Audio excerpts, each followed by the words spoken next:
El portal informativo de Fundación para la Promoción del Altruismo, institución de asistencia privada, presenta El lado humano del periodismo, un servicio de anunciación, comunicación altruista, compromiso y servicio. Hola, ¿qué tal? ¿Cómo están todos ustedes? Me da mucho gusto saludarles y continuamos con esta jornada de miércoles hoy, especialmente sobre el tema del agua. No queremos una ley general de aguas fascista, como ya lo dijo el investigador de la UNAM en el programa anterior. Por favor, no se lo pierdan. Fue la entrevista con Rafael Huízar Álvarez, técnico titular del Departamento de Geología Regional del Instituto de Geología de la UNAM.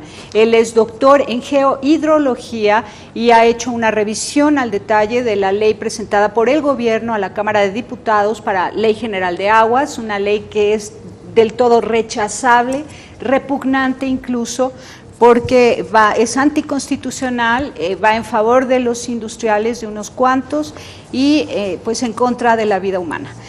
Ahora estamos con otro mega señor, así gigantesco, Alberto Montoya Martín del Campo, catedrático de la Universidad Iberoamericana y miembro del Centro de Estudios Estratégicos Nacionales, Asociación Civil. Junto con él está Walter Ángel, ingeniero electrónico de la UNAM, y él ha hecho una investigación seria sobre la soberanía energética y de agua en México. ¿Cómo están, Alberto, Walter? Muy bien, ¿cómo estás, Tere? Gracias. Mucho pues gusto. Estamos preocupados, estamos interesadísimos, moviendo lo más que podemos, haciendo escuchar las voces de los que sí saben y de los que sí aman, porque no basta saber, sino que hay que amar, ¿no? Hay que amar. Hay que amar México, hay que amar a los mexicanos, hay que amar la vida para poder defender el agua.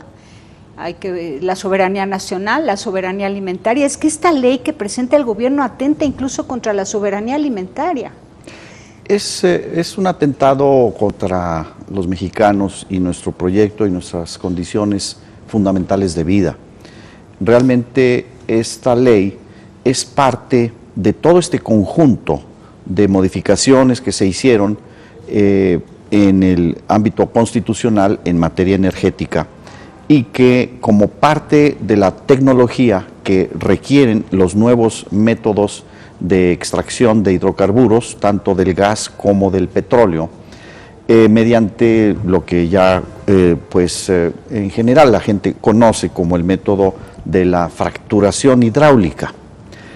El método de fracturación hidráulica, muy sintéticamente, consiste en que en cierto tipo de yacimientos, denominados de lutitas, los hidrocarburos están entreverados en estas rocas. La gente de otras generaciones recordaba aquellas planchas que tenían una especie como de mica, a las que se le aplicaba energía eléctrica y producía el calor de la plancha. Bueno, estas lutitas son semejantes a este tipo de micas, y entre los intersticios de estas rocas hay moléculas de gas, moléculas de petróleo. Entonces la técnica que se desarrolló en Estados Unidos consiste en fracturar esas rocas con agua a altísima presión, pero entonces se requiere incorporar un conjunto de otros componentes químicos que permiten que fluyan esas moléculas de gas o de petróleo, que son altísimamente contaminantes y que, por el otro lado, desde el punto de vista mecánico, produce incluso temblores de tierra. Bueno, la necesidad, la dependencia energética de Estados Unidos, porque Estados Unidos es una nación que no es autosuficiente en energía, en particular en los hidrocarburos y en particular el petróleo. Entonces usan el petróleo del mundo y tienen que acudir a métodos totalmente contrarios a la sustentabilidad ambiental y tanto en cuanto al consumo como en cuanto a los métodos de producción.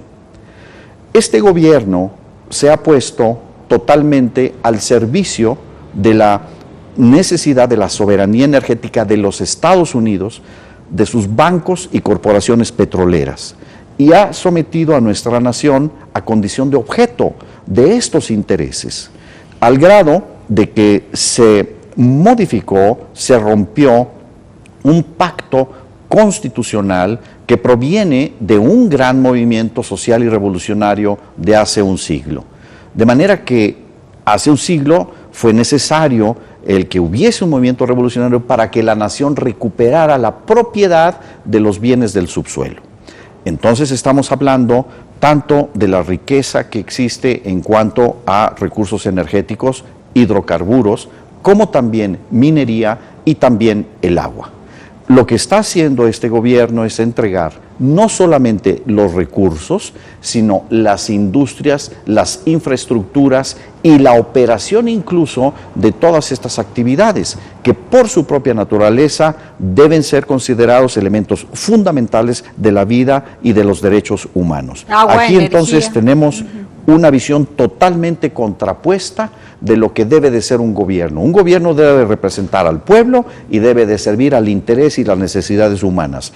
Este gobierno no representa a los mexicanos y no trabaja para satisfacer nuestras necesidades con nuestros propios recursos. Llamó mucho la atención que fueran de los 3 partidos los autores o los que presentaron a la Cámara de Diputados esta iniciativa de ley. ¿Por qué?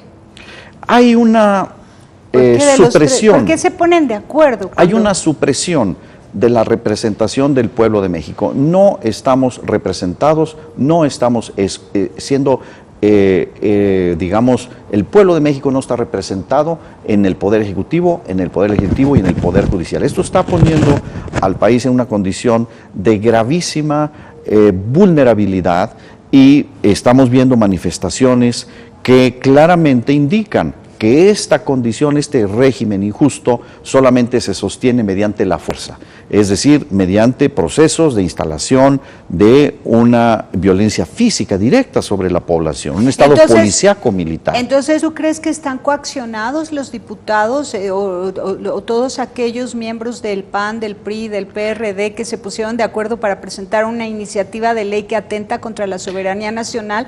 ¿Crees que ellos están bajo amenaza presentando esta ley a la Cámara de Diputados? No es una amenaza, entonces, es simple y sencillamente... que coinciden 3 partidos en presentar una ley que atenta contra la soberanía nacional? Porque la política se ha desvinculado de la ética.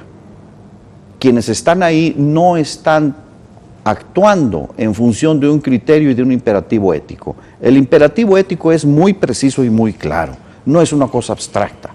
El imperativo ético consiste en reconocer que toda persona concreta y el universo de personas concretas somos fines, no somos medios para nada, no somos medios para que acumulen poder o riqueza individuos, empresas u otros países. Lo único que constituye un fin legítimo somos los seres libres, humanos, con dignidad, y lo demás, todo lo demás son medios. Entonces, la política ha destruido su fundamento, su razón de ser. ¿Cómo puede ser que este grupo de individuos hagan leyes? No las pueden hacer, porque una ley solamente puede ser verdadera ley si es justa, en cualquier objeto, cualquier tema. Si una ley no es justa, no es verdadera ley, porque una ley significa que es obligatorio. ¿Y cómo se puede obligar a la injusticia? Eso es imposible. De forma tal que aquí hay un problema de fondo de carácter democrático en nuestro país. Pero sí me imagino a estos señores de verdad amenazados de muerte si no presentan en acuerdo común PAN, PRI, PRD algo que atenta contra la nación, porque contradice sus propias ideologías de partido o las ofertas que hacen a los mexicanos. ¿Tú qué nos dices, Walter? Si me permiten complementar esta idea que dice Alberto, que me parece fundamental. Realmente los partidos están desvinculados de las demandas de la población. Nadie sometió a discusión en sus propias campañas la privatización del petróleo, la privatización del agua con esta Ley General de Aguas y una serie de reformas que se han estado desarrollando en los últimos 2 años. Pero es más, es la historia del proceso político mexicano. Entonces, pues efectivamente estos individuos, estos diputados, estos legisladores están atentando contra las demandas elementales, pero que están atentando ya definitivamente contra nuestra propia soberanía energética, contra nuestro futuro. O sea, confiscan el futuro de las generaciones presentes y de las generaciones futuras. Entonces, esto que ha estado pasando verdaderamente es grave, digamos, en términos de la libertad que los legisladores tienen para aprobar y poder manipular la Constitución a su antojo. Finalmente, una de las cosas muy interesantes es que esta Ley General de Aguas se puede considerar como una ley secundaria a la reforma energética, por lo que precisamente decía ahorita Alberto. Manifiesta todo el proceso del fracking dentro de la propia ley, cómo se va a extraer esa agua, cómo se desarrolla el proceso, pero además el problema de los trasvases y la asignación directa o indirecta que permite tener a un concesionario pues 75 años trabajando sobre la explotación del agua en regiones en donde, por ejemplo, debería ser prioritario, como se mencionaba hace rato fuera de cámara, el tema de los yaquis, por ejemplo, ¿no? En lugares en donde no hay manera o no se ha encontrado o no se ha tenido la voluntad de suministrar el agua, pues sí se va a tener para poder utilizarla en los procesos de fracturación hidráulica. Qué barbaridad, pero bueno, a los yaquis les están quitando el río para llevarlo a los industriales de Hermosillo, Sonora, ¿no? Entonces los despojan del agua que se usaba para la agricultura y para la vida comunitaria, para la vida, para todo, su cultura, etcétera. Ahora los privan del agua, se la llevan a industriales sin permiso de la nación. La Suprema Corte de Justicia de la Nación mandó cerrar el acueducto, sin embargo se sigue trasvasando el agua y la ley esta lo permite, ¿verdad? Ahora sí. Esta ley está diseñada para que eso que se ha hecho ilícitamente en contra de los yaquis se haga en toda la nación y con permiso. Exactamente, incluso esa es una tendencia. En realidad lo que ha estado ocurriendo en los últimos años en México es una forma de blanquear lo que habían estado desarrollando poco a poco a través de pequeñas modificaciones en los municipios, en las legislaciones estatales, de manera que las empresas también ya solicitaron certeza jurídica frente a cualquier tipo de proceso o desarrollo social que se pueda venir hacia adelante, y pues en ese sentido es tratar de amarrar lo más que se pueda para no perder esas grandes inversiones de capital y pues para garantizar pues finalmente el lucro, a contratendencia de lo que está ocurriendo a nivel mundial, porque por ejemplo en Berlín y París, mientras las empresas se seguían enriqueciendo con el tema del agua, pues la población venía padeciendo el problema del suministro, entonces finalmente tuvieron que replantearlo. Lo mismo pasa con el tema de la reforma energética, es exactamente el mismo, todo tipo de modelo que ya se probó en el pasado, que ha fracasado y además de manera grave y profunda en contra de los intereses de la nación, pues se vuelve a aplicar aquí en México. Finalmente esa es la discusión con el tema de la Ley General de Aguas, que es el problema de la propiedad. Así es, el problema de la propiedad, de que el agua ahora se convierte en un recurso del cual se pueden apropiar unos cuantos, privando a otros hasta que se mueran de sed. Vamos y volvemos.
Continuamos en Anunciación TV y ahora sí, como a manera de cascada, los puntos álgidos de esta iniciativa de ley que manda el gobierno a la Cámara de Diputados para Ley General de Aguas, que atenta contra la soberanía nacional, incluso con la vida, atenta contra la vida humana, no solo la soberanía nacional, sino contra la vida humana, porque baja el consumo de agua, baja la productividad en el campo, en las zonas rurales, toda esta idea de hortalizas y de ¿cómo se llama?, huertos de traspatio y crianza de animales para el autoconsumo, todo eso muere ante esta Ley General de Aguas. Por favor, una como en cascada, esta ley dice esto y está mal por esto, y así una tras otra. ¿Y qué propones? Bien, yo creo que lo primero es, ¿cuál es la motivación de esta ley? ¿Por qué hacen esta ley? Se nota que... Entonces, hay una primera motivación que es garantizar mediante bancos de agua que estarían a cargo de Conagua, el suministro de todo el agua que requiera la industria extractiva petrolera que utilizaría esto en la fracturación hidráulica, que son millones y millones de metros cúbicos de agua que tendrían eso como uso prioritario. Primera motivación. Segunda motivación, el lucro. Convertir el agua que es de la nación y para beneficio de todos en propiedad privada. Convertir la infraestructura que hemos construido durante más de 100 años para canalizar el agua, captar el agua, distribuir el agua en infraestructura privada para que haya un beneficio económico de empresas privadas y extranjeras. Y en ese sentido, el propósito fundamental y la visión que tiene es, por eso, cambiar el concepto de propiedad. Por eso se entregan concesiones a particulares sobre un bien que es de la nación, y al entregarles esa concesión se le está de hecho dando títulos de propiedad para la explotación de ese recurso. Baste nada más tomar en consideración este dato. Durante los últimos 12 años se han entregado más de 50 millones de hectáreas para concesiones mineras. Desde la época del expresidente Zedillo a la fecha, son cerca de 100 millones de hectáreas, la mitad del territorio nacional. Y dice la ley que los concesionarios mineros no tendrán necesidad de pedir una concesión de agua. Es decir, se les está entregando de facto a esos concesionarios mineros la propiedad del usufructo del agua. Y estas concesiones entonces van a proceder para los sistemas de abastecimiento de ciudades, de municipios, de regiones. De forma tal que el despojo al cual se va a ver sometida la nación, los pueblos, las comunidades, va a estar impuesto a la sociedad mediante una acción represiva, es decir, en los artículos que están considerados en el 263, 268, 270, se dice a espaldas de la ciudadanía que puede la Conagua llamar a la fuerza pública para imponer sus decisiones. ¿Y quiénes van a tomar esas decisiones? En los consejos de cuenca, además de los gobiernos municipales y además, en el caso del Distrito Federal, el gobierno del Distrito Federal, estarán los concesionarios. De manera que los concesionarios van a ser al mismo tiempo los beneficiarios y la autoridad para imponer mediante la violencia a los pueblos y a la sociedad estas decisiones totalmente injustas y en función de su propio beneficio. Por el otro lado, una total impunidad, garantía de impunidad, porque ante todos los fenómenos de contaminación que naturalmente existen y que van a estar necesariamente ligados a todos estos métodos de explotación de hidrocarburos, dice que va a haber una participación voluntaria en auditorías. En pocas palabras, impunidad absoluta para quienes contaminen. Y claramente actos de corrupción. El señor ex director de Conagua, el señor David Korenfeld, ¿verdad?, es al mismo tiempo una persona que estuvo participando en los sistemas de administración donde participan entidades privadas que ya gestionan estos sistemas en el Estado de México. Y él, junto con el señor Nathan Eshel, según lo denunció la revista Globes, hicieron negociaciones para que una empresa israelí pública, llamada Mekorot, National Water Company, sea la que lleve a cabo y se estableció un contrato para la rehabilitación de recursos acuíferos de México. Yo me pregunto qué clase de intereses, de corrupción y de negocios estaban ahí planteados. De manera que este objetivo de lucro con los bienes de la nación está alcanzando niveles verdaderamente escandalosos, insoportables para la sociedad, porque todos estos asuntos que tienen que ver con la vida, con la prioridad de la producción de los alimentos, el abastecimiento y garantía al derecho humano para poder tomar agua, limpiarnos en nuestras casas, utilizarlos para las necesidades básicas, que fíjense ustedes ya el sadismo de esta ley, además de fascista, es sádica, porque dice que todo uso doméstico tiene que ser manual, de manera que no podemos tener ni una bombita para sacar de nuestros aljibes de qué se trata, en qué están pensando. Es verdaderamente increíble que estos conceptos hayan quedado planteados en un proyecto de ley. Y lo más grave de todo es que, evidentemente, ante un repudio generalizado ante semejante irracionalidad e injusticia, se ha guardado temporalmente la aprobación de esta ley.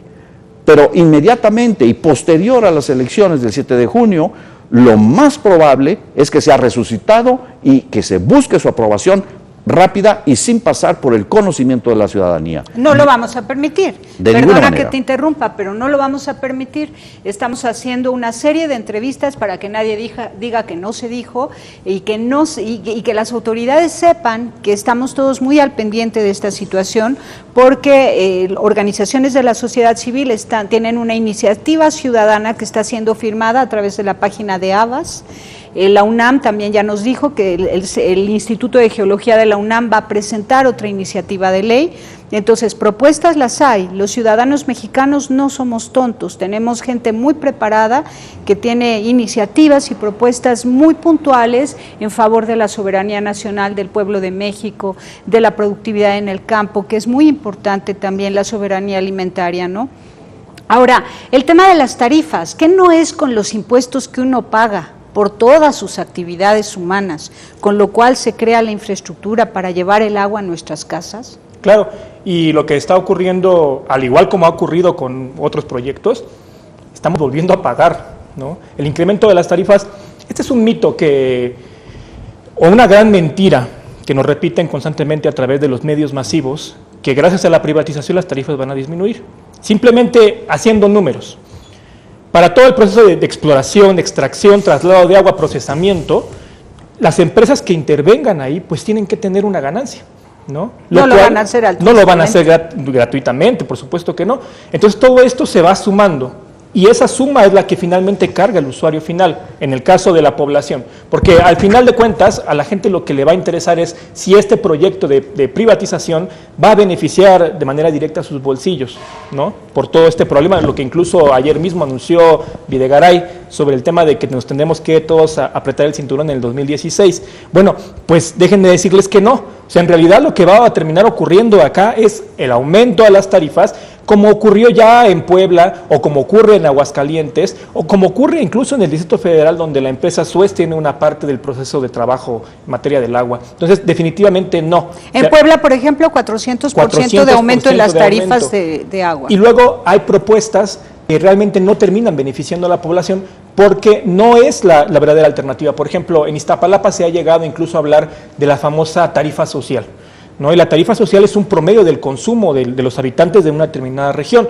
El problema es que si yo consumo de manera desmedida e irracional el agua y la familia trabajadora que tiene que estar fuera de su casa la mayor cantidad de tiempo y consume, por tanto, poca cantidad de agua, también tiene que fletarse a pagar el consumo de las otras familias que de manera irracional lo están haciendo.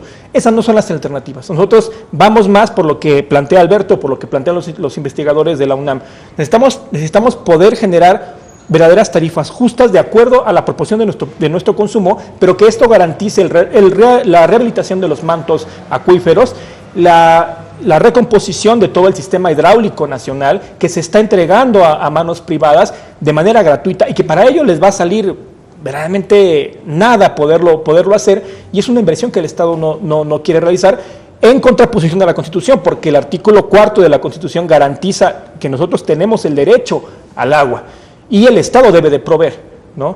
Como el agua como una propiedad de la nación. Era lo que finalmente terminamos el segmento anterior. O sea, el problema es la propiedad y trasladar esta propiedad a las grandes industrias extractivistas, a las grandes industrias del capital, que lo único que van a hacer va a seguir pauperizando nuestras condiciones de vida. Esto es importantísimo, porque la brecha entre muy pocos ricos y una mayoría pobre se va a hacer cada vez más lacerante a partir de la capacidad de consumo de agua, la capacidad de pagar por el agua. Es un insulto a la dignidad de la persona humana. El que ahora se note la clase social por quién se bañó y quién no se bañó, porque no tuvo empleo, no tuvo ingresos para poder pagar el agua. Así te la pongo. Es una consecuencia de la gigantesca desigualdad que se reproduce y que con estas decisiones se profundiza y bueno, pues conduce a la sociedad mexicana en su mayoría a pues una condición en donde vemos que hay una violencia multidimensional. Ahora ya inclusive en cuestiones tan fundamentales y que dábamos por supuestos. Al rato también vamos a proceder a la privatización del aire y a cobrar por el aire. Y al rato entonces por el puro hecho de existir se nos va a cobrar antes de poder tener la posibilidad de vivir. Entonces, imagínate que tuvieras que pagar por irte a duchar a un río. La gente de las comunidades rurales que disfrutan mucho ese estilo de vida y se meten a jugar a los arroyos y tal, y ahora llegue Coca-Cola y le diga, fuera de acá es mi río. Bueno, ya ocurrió. A ver, ¿dónde? Cuéntanos esa historia. Atlixtlac, Guerrero. Coca-Cola está apoderada de una laguna muy grande ahí, en los caminos de la carretera Acapulco-Marquelia, donde hay grandes mantos de agua. Coca-Cola está apoderado de esa y ya región. No deja a la gente meterse a su río, a su laguna. Ese recurso. Eso en la actualidad ocurre, lo que decimos al principio. O sea, el problema para ellos es regularizar todo esto que por la vía de la rapiña se venía desarrollando, ya sea de manera pública o oculta o de alguna manera, ahora lo quieren legalizar al rango de ley, y como una ley secundaria en algunos casos, pero que finalmente les garantice eso. Entonces, esto es lo que tenemos que poner mucha atención, porque el lucro o la ganancia para ellos está por encima de la población. Y entonces eso es lo único que, como dice Alberto, está polarizando y está haciendo más grande la brecha entre ricos y pobres. Muy bien, vamos a un corte y regresamos.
Bueno, la corrupción en México, como verán ustedes, y qué vergüenza, este programa llega a nivel mundial a través de Internet y no lo vamos a parar porque afortunadamente organismos defensores de derechos humanos en todo el mundo están vinculados entre sí, se conocen y hacen campañas conjuntas en favor de unos pueblos y de otros. En este caso, México pide auxilio a todos los organismos internacionales defensores de derechos humanos, que apoye, que haga denuncias, que difunda, que divulgue en sus medios de comunicación locales lo que está pasando en México. El gobierno de México presentó una ley que atenta contra la soberanía de los mexicanos, que les roba el agua a los mexicanos porque les da título de propiedad y concesiones a los industriales de tantos aguas y ríos como ellos quieran, con tal de dejar a cada mexicano 50 litros de agua al día. Es una cosa tremenda, tremenda. Yo quisiera hablar de este sistema corrupto y cómo México ha doblado sus manos, se ha rendido, está vendiendo su alma. ¿Por qué? Yo creo que en este aspecto sería muy importante reflexionar qué significa la corrupción. La corrupción evidentemente tiene una primera dimensión relacionada con la falta de coherencia entre los criterios éticos y el comportamiento de nosotros como individuos. Esa es una dimensión, la dimensión personal y subjetiva de la corrupción. Cuando hablamos de la corrupción política, cuando hablamos de la corrupción del sistema de poder público, quiere decir, como lo dijo Hegel hace unos 200 años, los intereses particulares se apropian de las facultades que pertenecen a lo público. Y entonces esas instituciones públicas ya no buscan el bien universal, sino el bien particular, el lucro individual. Y esa es la raíz profunda de la corrupción, que el poder económico privado se ha apropiado de las facultades y de los poderes públicos. De forma tal que la corrupción es entonces un fenómeno político. Además, desde luego, ¿se puede de ser llamar un fenómeno política eso? Eso diríamos, aquí hay dos antecedentes conceptuales muy importantes. El primero lo enunció Agustín de Hipona, mejor conocido como San Agustín, hacia finales del siglo IV, que dijo que un Estado que no se guía por la justicia no es más que un grupo de bandidos. Y esta idea de San Agustín hay que tenerla muy presente y repetirla, porque ese es un criterio muy preciso de la legitimidad de un gobierno. Un gobierno que no se guía por la justicia no es más que un grupo de bandidos. Hace unos 200 años, Hegel justamente analizaba qué es lo que había ocurrido con el aumento de los precios de los alimentos. Hegel observó cómo en Inglaterra el precio de los cereales había aumentado y por lo tanto el precio de los alimentos, y que no habían aumentado los salarios. Y sostenía Hegel, cuando la sociedad está en ese límite de subsistencia, de precariedad, de vulnerabilidad, de pobreza tan extrema, cesa de ser libre. No es una persona libre. Es el primer razonamiento de Hegel. Y justamente esa nulificación de la libertad por la condición de extrema pobreza justifica lo que Hegel llama el derecho de rebelión. ¿Y en qué consiste el derecho de rebelión?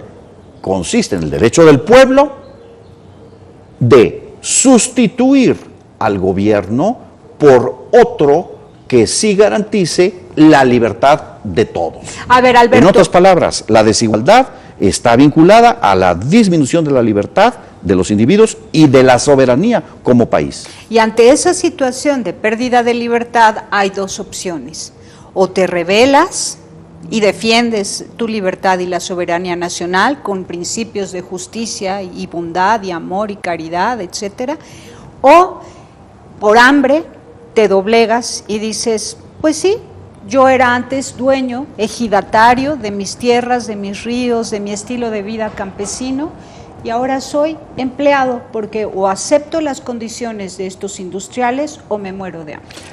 Y lamentablemente, muchos mexicanos muertos de miedo porque tienen que alimentar a su familia, aterrados los jefes de familia que tienen tradición de vivir a manera de clan, de ser los jefes de una tribu, donde todos los primos y hermanos son el mismo clan, tienen que aceptar al menos 1, 2 o 3 de ellos trabajar de empleados para mantener a todo su clan, que son tribus de 50 y 70 personas, y entonces 3 o 4 de ellos dicen, yo trabajo de empleado para poder mantener a mi gente y no ser totalmente desplazados. Y entonces es una rendición hacia los intereses de los industriales que primero te orillan a la pobreza, después te quitan tus tierras y tus ríos y después te hacen como una compensación contratando a 2 o 3 jefes de tu tribu para que con esos sueldos mantengan a todos durante el tiempo que dure la fiesta hasta que nos muramos al fin. Aquí el criterio que proponía Hegel, de nuevo hace unos 200 años, me parece que sigue siendo válido. No se trata de una rebelión para destruir la capacidad de la vida política en común.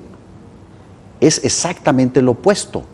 Es una rebelión para restablecer la libertad y la vigencia de las condiciones de igualdad en la sociedad.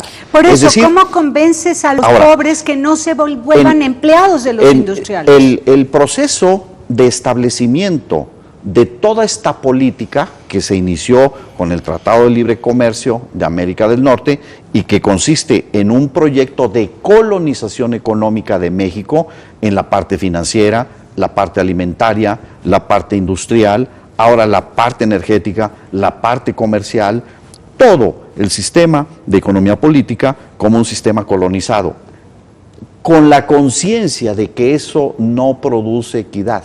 La conciencia de eso, se generan programas públicos para contener la legitimidad de este sistema de despojo.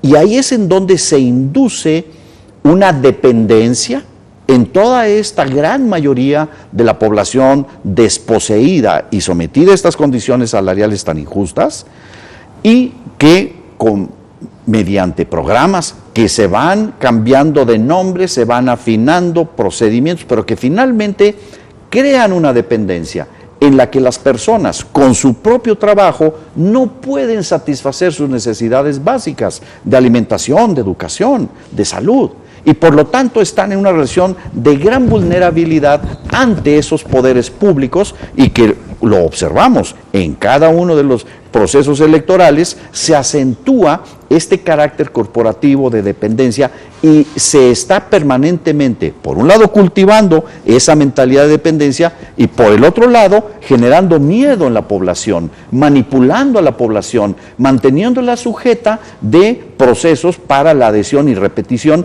de criterios y de votación que finalmente reproducen este sistema injusto. Ahora, ¿qué me dices de fundaciones como la Fundación Gonzalo Río Arronte, que está metida en el tema del agua hace años, con la organización Ramsar, que tiene aquí su representante WWF, que también ya tiene detectados 130 y tantos mantos acuíferos?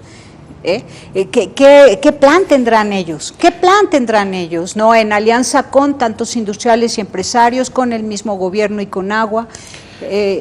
Aquí, de nuevo, hay una especie de... O Fundación Coca-Cola. Hay fundaciones auténticas que proceden de una voluntad de personas que con un gran sacrificio están dispuestas a trabajar a favor de los demás, y hay otras que podríamos decir que son instituciones filantrópicas botargas, es decir, están disfrazadas de filantropía Y en realidad, adentro de esa botarga, pues hay intereses muy concretos que están preparando condiciones justamente para el acceso a concesiones, acceso a mercados, contratos, etcétera. Entonces, aquí hay de estos dos tipos de instituciones. Ahora, Walter, tú dinos, ¿cómo aconsejarías a estas personas que se ven orilladas a aceptar la voluntad de los industriales porque les han robado todo, ¿no? Y se presentan como buenos con estas botargas, y luego acaban siendo sus empleados cuando eran los dueños de las tierras y los ríos, los campesinos, los pueblos originarios, los indígenas? ¿Qué les dices para que tú como joven, porque también como joven tendrás miedo de no poderte casar, de no poder tener una casa, de no poder mantener a una mujer y a unos hijos, ¿no? Etcétera. Entonces, ante esa situación dices, ¿quién me contrata? El que sea y de lo que sea. Supongamos, pero eres más valiente, se ve que... Lamentablemente, como ha ocurrido en todos los procesos de depredación en nuestro país, la gente la han orillado a ser los peones de estas grandes industrias, ¿no? Y trabajar para ellos. Yo creo que una cosa elemental que tenemos que hacer es poder agitar sobre las condiciones de esa gente. Lo que acaba de decir Alberto es fundamental. O sea, necesitamos poder contrastar la realidad que está ocurriendo y que ellos son conocedores con sus propias condiciones de vida, para poder identificar cuál es el origen de este nivel de pobreza, de marginación, de rezago, ¿no? Y a través de eso desarrollar esa conciencia que nos permita romper las barreras. Pero es que esta lógica es proporcional, o sea, esta lógica de encadenamiento, de enajenación de la participación política de la gente, es proporcional a las condiciones de vida de nuestra población. Entonces, todo el tiempo la casta política está creando una clientela que la tiene muy sujeta, muy amarrada, porque les permite mantenerse a ellos mismos en el poder. Yo creo que necesitamos agitar sobre esas condiciones. ¿Qué lectura le das a que el Consejo de la Comunicación esté en alianza con el gobierno? Tan es así que al nombramiento del presidente del Consejo de la Comunicación fueron todo el séquito de gobernantes, ¿no? Desde el presidente de la República, su gabinete y el gobernador del Distrito Federal, el jefe de gobierno del DF. ¿Qué es eso? Medios de comunicación que te venden la idea de que la vida feliz está en consumir, en que no eres persona sino consumidor de cosas materiales y marcas. Y entonces al querer ser consumidor, porque eso te lo venden ellos, el gobierno y el Consejo de la Comunicación con todos sus miembros a través de sus spots comerciales, resulta que tú vives en el campo y dices, yo también quiero tener ropa de marca como los de la ciudad, ¿no? Y entonces, mientras que van alimentando ese deseo en ti, te van robando tus aguas, tus tierras, tus montañas, tus bosques, todo, y luego, hambriento tú de querer tener ropa de marca, te conviertes en empleado de ellos para ganar dinero para comprar lo que ellos venden. ¿Qué es eso? ¿Dónde está la lógica? Eso es la columna vertebral de este gobierno y de la dominación del Estado sobre todos nosotros. Y de este sistema económico neoliberal. Sistema. O sea, pero particularmente en México juega un papel muy importante, que sobre todo la juventud en los últimos años se ha estado cuestionando.